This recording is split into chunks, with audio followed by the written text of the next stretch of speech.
வணக்கம் மக்களே, நம்ம இப்போ யார் கூட இருக்கணும்? நம்ம தங்கச்சி. ஹாய். இன்றைக்கி நம்ம வீடியோவில் நம்ம என்ன நடப்போம் அப்படின்னா, லபுபுவோட ஹிஸ்ட்ரியை பற்றி தான் கம்மி பண்ண போகிறோம். ஹிஸ்ட்ரியை பற்றி தான் பார்க்க போகிறோம். லபுபு ஈவிலா அப்படின்னு லபுபு வந்துட்டு கன்சின்லங் அப்படிங்கிற ஒரு சைனா கிரியேட்டர் வந்துட்டு கண்டுபிடிக்கிறாரு. ஃபஸ்ட்டு ஒரு டாலாக அவர் கண்டுபிடிக்கல, இது ஒரு ஸ்டோரியில் ஒரு கேரக்டராக கண்டுபிடிச்சிருக்காரு. அதாவது எல்லாத்துக்கிட்டையும் நல்லாயிருக்கும்ன்றது என்னென்ன விஷயம் பண்ணதோ அதெல்லாமே மற்றவங்களுக்கு தீங்கு விளைக்கும், ஆனால் இதுக்கு தெரியாது. ஆனால் இந்த லபுபு எல்லாம் ஈவிலுங்கிறாங்களே, அதுதான் கிடையாது.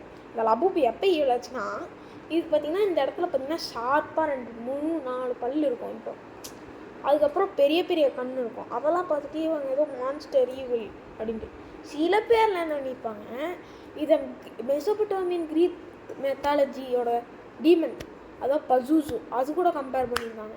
பசூசு லபுபு ஒரே மாதிரி இருக்கிறதுனால இதை லபுபுக்குள்ளே பசூசு இருக்குன்னு சொல்கிறாங்க.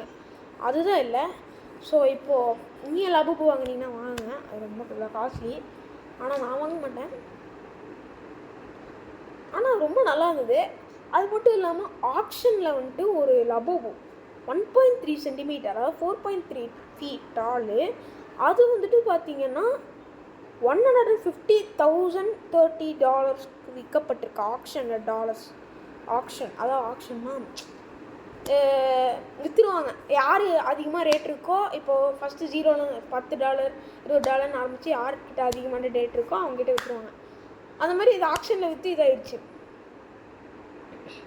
நம்ம ஃபேக்ஸுக்குள்ளேயே போகிறதில்ல, அப்படியே போய் எல்லாத்தையும் சொல்லிடலாம். அது ஈவிலே இல்லை. ஃபஸ்ட்டு அது ரொம்ப அடாரபுளாக இருக்கும். அண்ட் அது தொட்டு பார்க்குறதுக்கு ஒரு மாதிரி பண்ண மாதிரி இருக்கும்.